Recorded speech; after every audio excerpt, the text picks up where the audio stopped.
अमकी तो ऐसा रिश्ता लेके आयल बानी कि सुनबा त मुंह आ एथी फाटले रह जाई।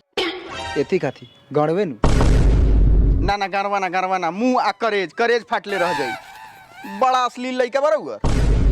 जो जाके कुर्सी लिया डबर दलाल बैठियन खाली अश्लीले बात करत रहियन।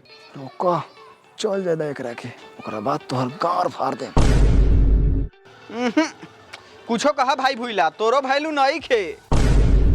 देखी भूला भाई लड़की बड़ी अच्छा बा, खर खानदान से बा, पढ़ल लिखल बीए पास बा, दहेज में रउआ के 8 लाख रुपया दी, गाड़ी दी, सर सामान दी, सिकरी अंगूठी सब दी। लड़की के सुंदरता में भी कोनो कमी नहीं है, बड़ा सुंदर बा, बड़ा सुंदर। लेकिन उमें एकदम हल्का एकदम माइनर मिस्टेक बा, एकदम माइनर। का थी चुप चला चुप बोलबे बीच में हम तो लास्ट में बोलनी है। लड़बा ताहे रहब। हाँ तो रउआ बताई तरीका से का मिस्टेक बा।